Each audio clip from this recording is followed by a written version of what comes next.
नमस्कार विद्यार्थियों, स्वागत है आप सभी का mission government job YouTube channel पर। और जैसा कि आप सभी जानते हैं, उत्तर प्रदेश पुलिस की परीक्षा को लेकर उसी की तैयारी के लिए हम आपको प्रैक्टिस सेट जो है वो सॉल्व करवा रहे हैं, सॉल्व पेपर और प्रैक्टिस सेट। तो इसी कड़ी में आज जो है पांचवा प्रैक्टिस सेट हम हल करा रहे हैं आपको।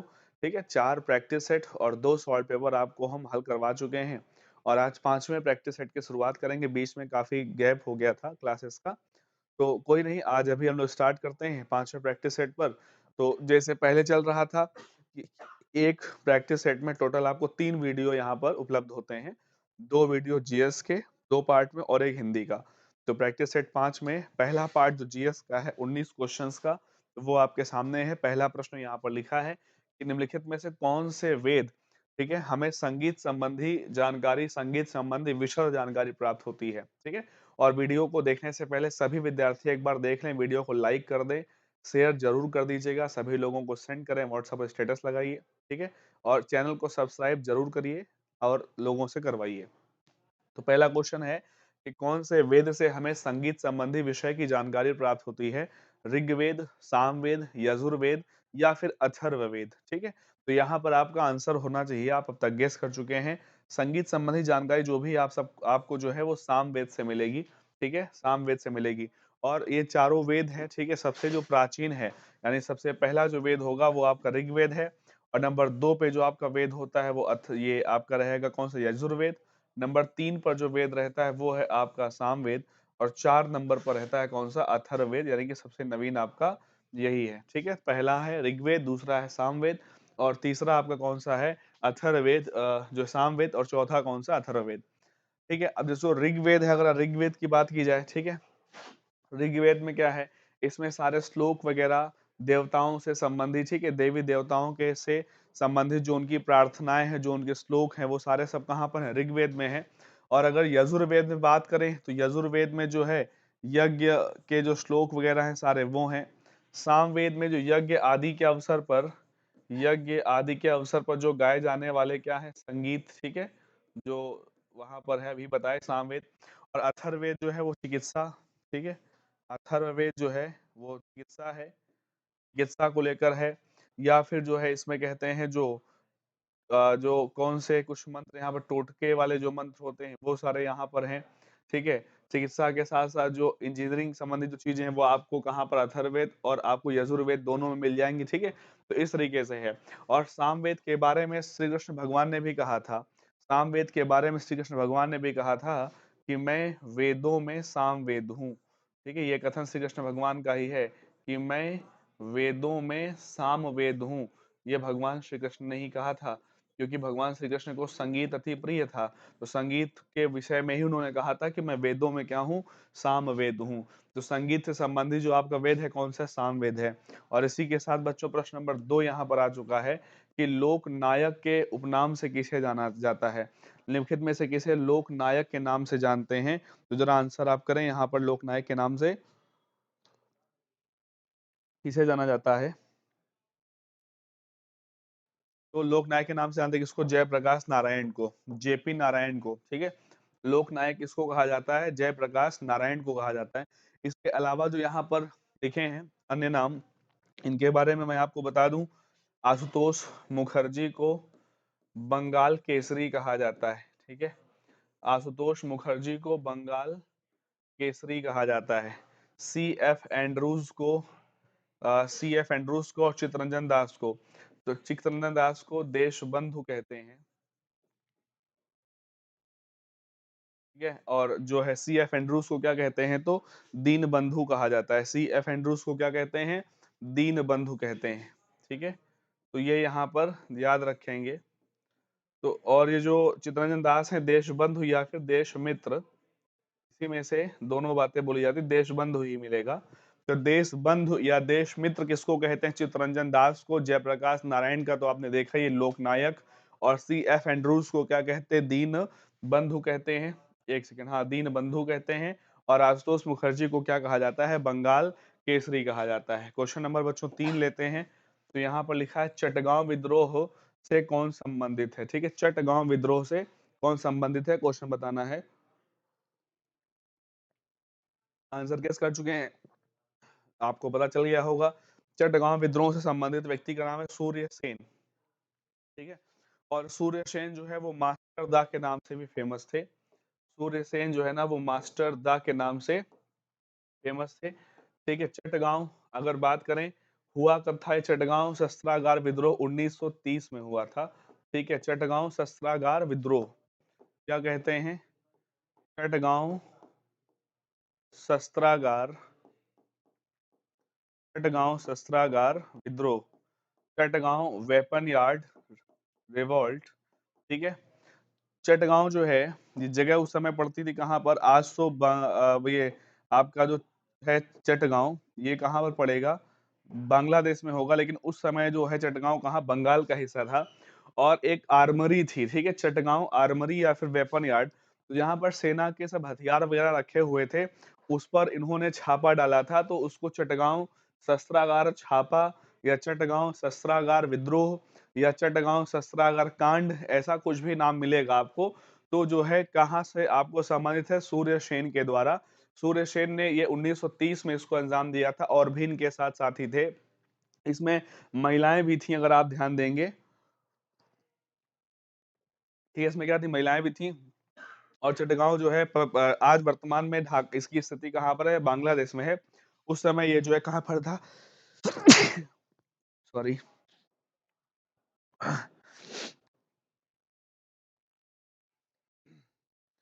उस समय कहाँ पर था? ये आपका बंगाल में था, ठीक है। आप सभी लोगों को जो है छींकने की आवाज सुनाई पड़ गई होगी, थोड़ा सा जुकाम के चलते ऐसा हुआ है। तो मास्टरदा के नाम से फेमस है सूर्य सेन, ठीक है। इन्होंने इंडियन रिपब्लिकन आर्मी भी बनाई थी, ठीक है। चटगांव ये सूर्य सेन ने ही 1930 में ही बनाई थी, और उसी के द्वारा फिर इस घटना को अंजाम दिया गया था।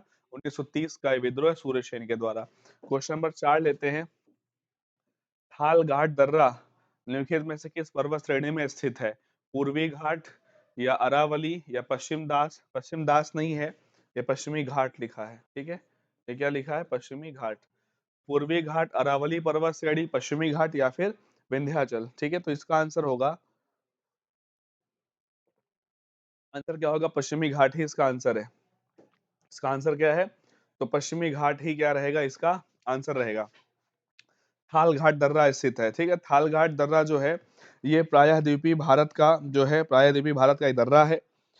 मुंबई कोलकाता जो रेलवे मार्ग है वो इसी दर्रे पर स्थित है, ठीक है।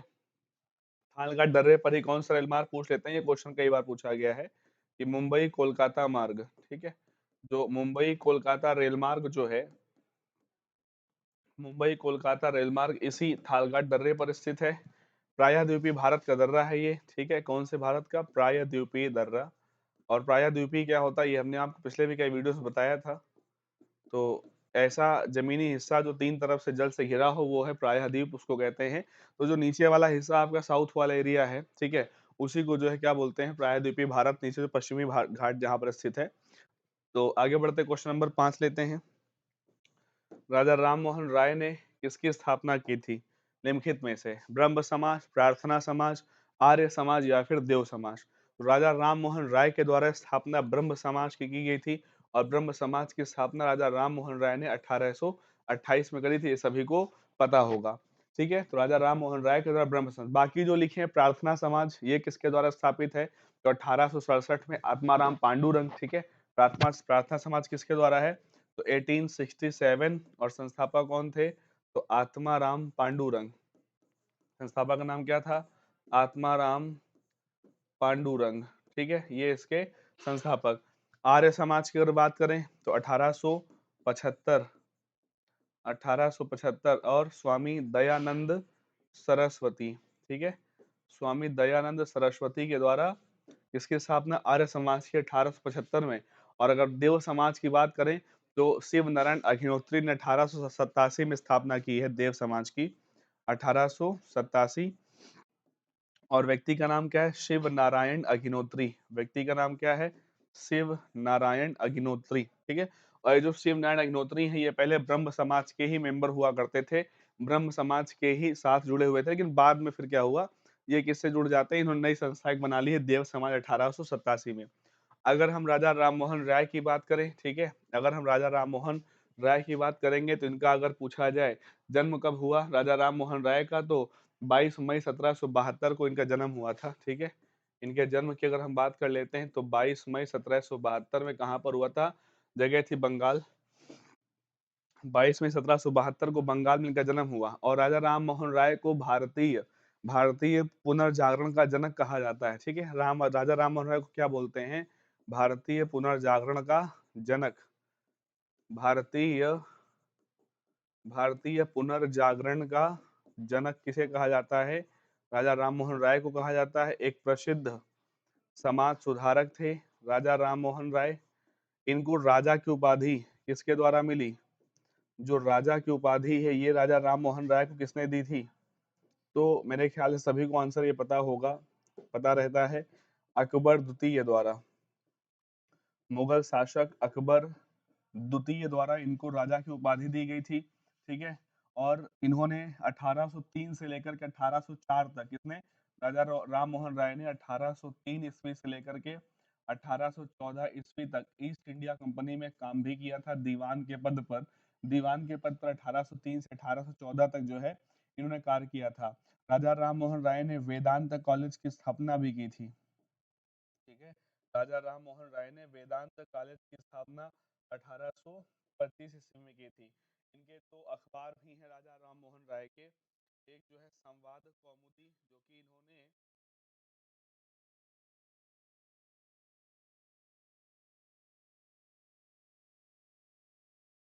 तो संवाद कौमुदी 1821 में था। और ये जो है बंगाली भाषा का साप्ताहिक समाचार पत्र था। बंगाली भाषा का साप्ताहिक समाचार पत्र। फारसी भाषा में जो इन्होंने अखबार निकाला था वो कौन था, मिरातुल अखबार। कौन सा था, तो मिरातुल अखबार। फारसी भाषा में जो साप्ताहिक पत्रिका निकाली वो कौन सी है, मिरातुल अखबार। और जो बंगाली भाषा में जो साप्ताहिक पत्रिका थी वो कौन सी थी, संवाद कौमुदी थी। इसके बाद आगे बढ़ते हैं, क्वेश्चन नंबर 6। पर्यावरण मित्र ईंधन गैसोहॉल किसके मिश्रण से बनता है। गैसोहॉल किसके मिश्रण से बनता है, पेट्रोल तथा इथेनॉल, डीजल तथा इथेनॉल, या फिर लिखा है पेट्रोल तथा इथेनॉल, उपरोक्त में से कोई नहीं। इसका सही आंसर होगा ए। ठीक है, पेट्रोल और इथेनॉल। ये इस यहाँ पर जो है 90% पेट्रोल होता है और 10% इथेनॉल होता है।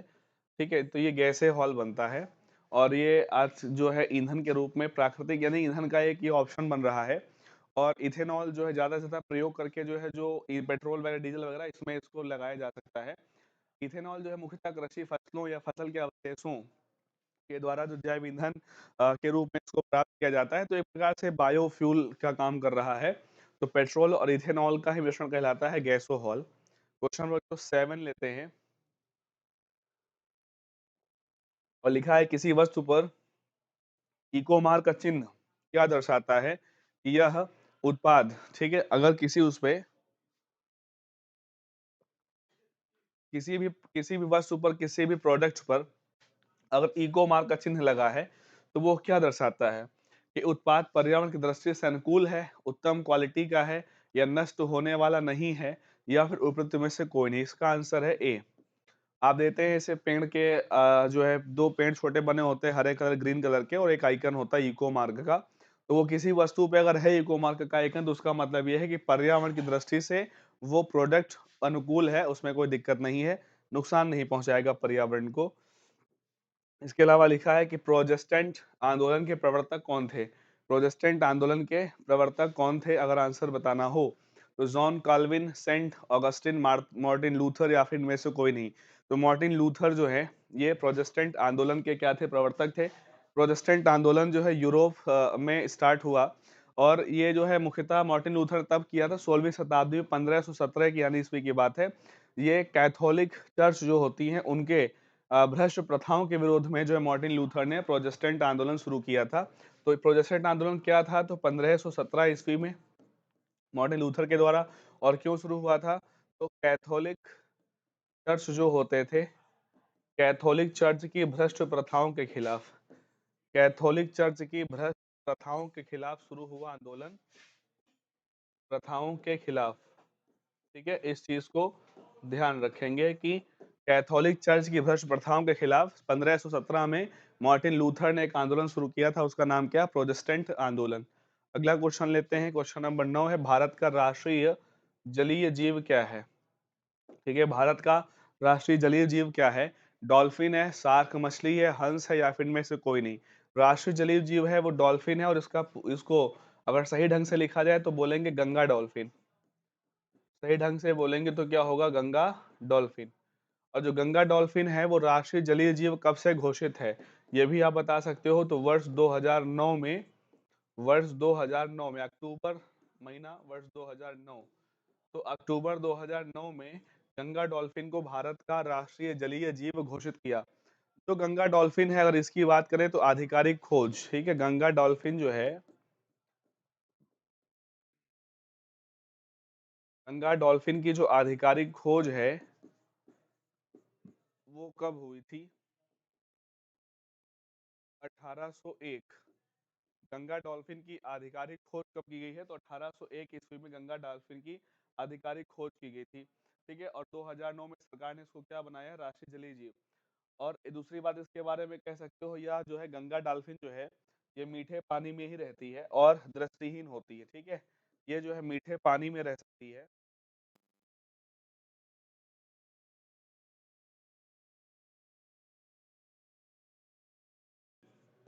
दूसरी बात इसके बारे में क्या है? दृष्टिहीन है। ये कैसी होती है? दृष्टिहीन होती है।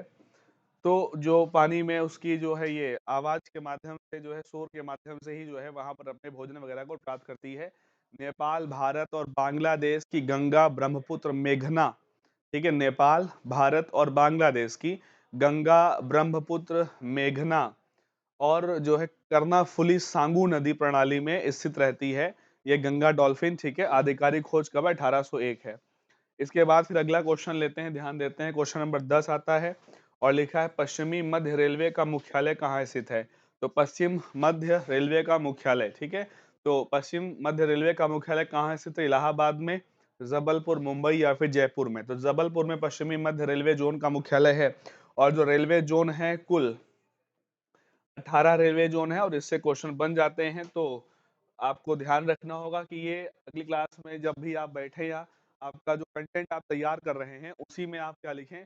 18 रेलवे जोन कहाँ कहाँ पर है, उनके मुख्यालय क्या है, कब कौन सा रेलवे जोन बना है, ये सारी बातें आपको लिख लेनी चाहिए, पेपर में पूछे जाते हैं क्वेश्चन। फिर बात आती है, खानवा का युद्ध किसके किसके बीच लड़ा गया?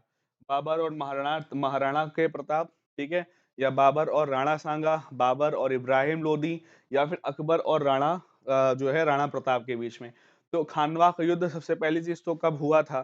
ठीक है, तो मार्च जो है, कब हुआ था? मार्च में के महीने में हुआ था आपका 1527 ईस्वी में। किसके किसके बीच में? तो बाबर और राणा सांगा के बीच में। ठीक है, सेकंड ऑप्शन लगा लेंगे। खानवा युद्ध हुआ कब था? खानवा का युद्ध, ठीक है, 1527। और ईयर वगैरह यहाँ पर इंपॉर्टेंट नहीं होता है, सॉरी महीना नहीं, डेट। मध्यकाल भारत में जो है डेट वगैरह याद रखने की कोई खास जरूरत नहीं पड़ती है, लेकिन फिर भी यहाँ पर जो 16 मार्च 1527 को हुआ था, आप ईयर याद रख ले जाए, वही जो है आपके लिए पर्याप्त होगा।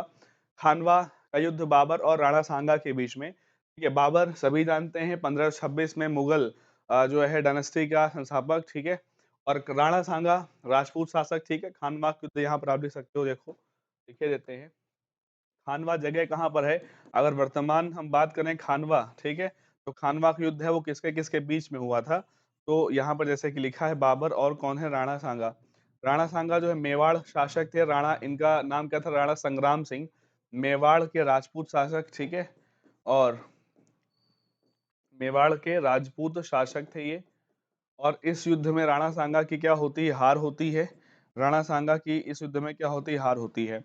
खानवा जगह कहाँ पर है? अगर आपको बतानी पड़ जाए, जो खानवा जगह है वो कहाँ पर है? खानवा नाम का एक गांव है, कहाँ पर? वर्तमान में राजस्थान के भरतपुर डिस्ट्रिक्ट में। ठीक है, राजस्थान के भरतपुर में जो है खानवा जगह है, इसी में ये और राणा सांगा के बारे में बात करें तो ये राणा सांगा का और महाराणा प्रताप का संबंध क्या है? तो महाराणा प्रताप के जो हैं वो कौन है? ये राणा सांगा दादा थे, यानी कि राणा सांगा के ही पौत्र महाराणा प्रताप आगे जाके होंगे। ठीक है, खानवा का युद्ध 1527, बाबर और राणा सांगा की हार होती है। ठीक है, और खानवा है कहाँ पर? तो भरतपुर में, राजस्थान। फिर बात आती है सती प्रथा का अंत किस गवर्नर जनरल के कार्यकाल में हुआ? तो सती सिस्टम है उसका अंत किस गवर्नर जनरल के कार्यकाल में हुआ था? तो वॉरेन हेस्टिंग्स, विलियम बेंटिक या फिर कॉर्नवालिस या फिर डलहौजी। आंसर होगा आपका विलियम बेंटिक। आंसर क्या होगा? William Bentinck. और विलियम बेंटिक के विषय में कुछ क्वेश्चंस आप कह सकते हो, ये क्या है? इसको कहते हैं बंगाल का अंतिम गवर्नर जनरल। अगर आपसे प्रश्न बनता है कि बंगाल का अंतिम गवर्नर जनरल कौन था, तो विलियम बेंटिक ही था।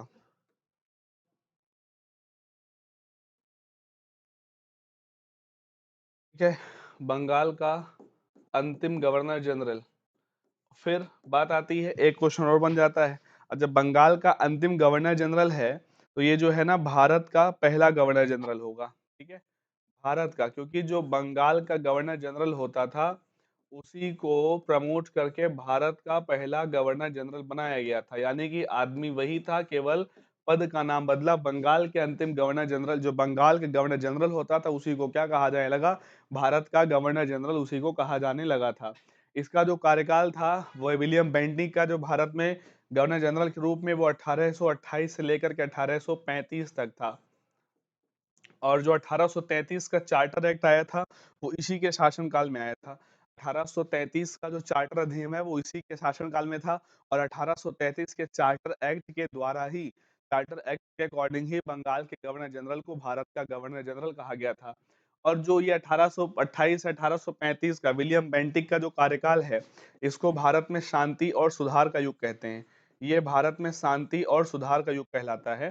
तो आपसे अगर प्रश्न पूछा जाता है कि किस गवर्नर जनरल का काल, या किस गवर्नर जनरल का जो शासन काल है वो शांति और सुधार का युग, शांति और सुधार का काल कहलाता है, तो वो विलियम बेंटिक का है। ठीक है, विलियम बेंटिक का कार्यकाल ही क्या कहलाएगा? शांति और सुधार का कार्यकाल कहलाता है। सती प्रथा पर इसने अंत लगाया था कब? तो देखिएगा, इसके द्वारा जो प्रथाएं खत्म की गई, जैसे कि सती प्रथा पर इसने अंत लगाया था 1829, यानी कि 1829 में। 1829 में इसके द्वारा क्या सती प्रथा खत्म की गई। और जो ठगी प्रथा एक होती थी वो 1830 में। ठीक है, एक प्रथा कौन सी थी? ठगी प्रथा का अंत करने वाला भी कौन था? 1830 में विलियम बेंटिक। फिर एक प्रथा थी नर बलि प्रथा। कौन था? नर बलि प्रथा। तो जो नर बलि प्रथा थी वो विलियम बेंटिक ने कब खत्म करी है? 1833 में नरबली प्रथा खत्म करी है। ठीक है, और आगरा प्रांत की स्थापना करके वहां एक सुप्रीम कोर्ट की स्थापना भी की। ये पॉइंट भी आप लिख सकते हो। 1834 में 1834 में इसने क्या किया? आगरा प्रांत की स्थापना, आगरा प्रांत की स्थापना, और वहां पर एक सुप्रीम कोर्ट बनाने का काम भी इसने किया था। आगरा में ही सुप्रीम कोर्ट बनाने का काम भी इसने किया 1834 में। तो ये यहाँ पर समझ सकते हो विलियम बेंटिक के बारे में। आगे क्वेश्चन आता है, कौन सा रोग आंखों से संबंधित है? मोतियाबिंद, रतौंधी या फिर ट्रेकोमा। ठीक है, तो यहाँ पर आंसर क्या हो जाएगा? ये सभी रोग क्या है? आंखों से संबंधित हैं। इसके बारे में पहले भी हम लोग पिछले क्वेश्चन में बात कर चुके हैं। आगे बात आती है, योजना आयोग के अनुसार, योजना आयोग के अनुसार ग्रामीण क्षेत्रों में कितनी कैलोरी पोषण न प्राप्त करने वालों को गरीबी रेखा से नीचे माना जाता है? तो कितनी कैलोरी अगर ना मिले तो गरीबी रेखा से नीचे माने जाते हैं? तो इसका ऑप्शन क्या होगा? 24,000 कैलोरी। इस तरह के क्वेश्चन पिछले उसमें करा चुके हैं। ठीक है, इसमें अच्छा 2400 सॉरी लिखा है। ठीक है, ये इस तरह के क्वेश्चन पिछली क्लास में भी, या इसी इसी क्लास में क्वेश्चन इसी तरह मिला था, उसको आपने देखा था। आगे बढ़ जाते हैं, क्वेश्चन नंबर 15। विद्युत सेल में किस प्रकार की ऊर्जा निहित होती है? विद्युत सेल में किस प्रकार की ऊर्जा निहित होती है?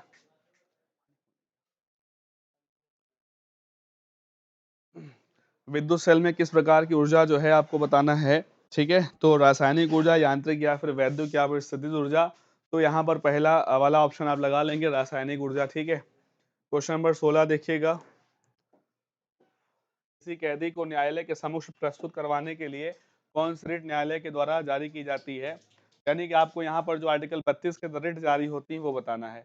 तो कौन सी रिट है जो न्यायालय के समक्ष प्रस्तुत करवाने के लिए जारी की जाती है? उत्प्रेषण, अधिकार परीक्षा, बंदी प्रत्यक्षीकरण या फिर लिखा परमादेश। ठीक है, परमाधिदेश या परमादेश लिखा है।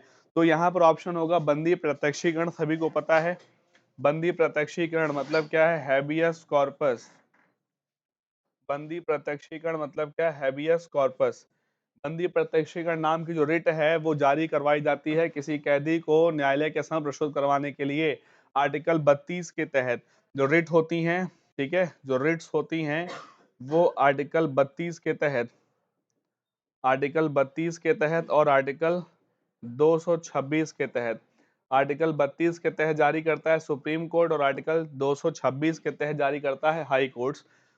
सुप्रीम कोर्ट रिट तब जारी करता है जब मामला मौलिक अधिकारों से जुड़ा हुआ हो, लेकिन अगर हाई कोर्ट रिट जारी कर रहा है तो मौलिक अधिकारों के अलावा मामला कोई भी हो सकता है। इस बात को यहां पर ध्यान रखोगे। नंबर 17 आपके सामने स्क्रीन पर, वायुमंडल की वार्षिक तापमान वृद्धि को क्या कहते हैं? वायुमंडल की वार्षिक तापमान वृद्धि को क्या कहते हैं? Green house effect, global warming, ozone प्रभाव, इनमें से कोई नहीं। तो आंसर होगा इसका ग्लोबल वार्मिंग। ठीक है, ग्लोबल वार्मिंग यानी कि जो पृथ्वी का जो तापमान लगातार साल दर साल बढ़ रहा है, इसी को क्या कहते हैं? इसी को ग्लोबल वार्मिंग कहा जाता है। यानी कि पृथ्वी के तापमान में क्रमिक वृद्धि। ठीक है, ग्लोबल वार्मिंग क्या है? ग्लोबल वार्मिंग क्या, अगर बताना हो एक लाइन में तो कह सकते हो कि पृथ्वी के तापमान में क्रमिक वृद्धि। पृथ्वी के तापमान में क्रमिक वृद्धि को ही क्या कह सकते हो आप? ग्लोबल वार्मिंग कहते हैं। ग्लोबल वार्मिंग के जो कारण हैं वो दो हो सकते हैं, एक तो मानव निर्मित होते हैं और एक प्राकृतिक होते हैं। जो मानव निर्मित कारक हैं वो कैसे हैं? जैसे वनों की कटाई है, वाहनों का उपयोग है, क्लोरोफ्लोरोकार्बन का उपयोग है, औद्योगिक विकास है, जनसंख्या है, कृषि है। ठीक है, तो जो मानव निर्मित कारण है ग्लोबल वार्मिंग के वो वनों की कटाई, कृषि, जनसंख्या, वाहनों का उपयोग, औद्योगिक विकास। जो प्राकृतिक कारण हो सकते हैं वो कौन कौन से हो सकते हैं? ज्वालामुखी है, जल वाष्प है, जंगल की जो लपटें, जो जंगल में आग वगैरह लग जाती है उसकी जो लपटें हैं, ये सब क्या है? ग्लोबल वार्मिंग के कारण हो सकते हैं। इसके अलावा जो इसके प्रभाव हैं, तो ग्लोबल वार्मिंग से दिक्कत क्या होती है? तो जलवायु परिवर्तन होता है अनावश्यक, रोगों का फैलाव है, रोगों का प्रसार होता है और उच्च मृत्यु दर हो जाती है और प्राकृतिक आवासों का नुकसान भी होता है ग्लोबल वार्मिंग के कारण। ठीक है, आगे बढ़ते question number 18, great barrier reef किस देश में स्थित है? द ग्रेट बैरियर रीफ तो विश्व का सबसे बड़ा जो है बोलते हैं सबसे व्यापक और सबसे समृद्ध प्रवाल भित्ति पारिस्थितिकी तंत्र। तो ये एक पहली चीज तो ग्रेट बैरियर रीफ क्या है? तो विश्व का सबसे बड़ा, ठीक है, सबसे बड़ा प्रवाल भित्ति पारिस्थितिकी तंत्र है, जो कि क्वींसलैंड ऑस्ट्रेलिया के क्वींसलैंड में स्थित है ग्रेट बैरियर रीफ। और ग्रेट बैरियर रीफ को 1981 में विश्व धरोहर स्थल भी घोषित किया जा चुका है। 1981 में ये क्या बन चुका है? विश्व धरोहर स्थल, यानी कि विश्व धरोहर स्थल, यानी कि वर्ल्ड हेरिटेज साइट है ये। और ये है क्या हमने बताया आपको? तो विश्व का सबसे बड़ा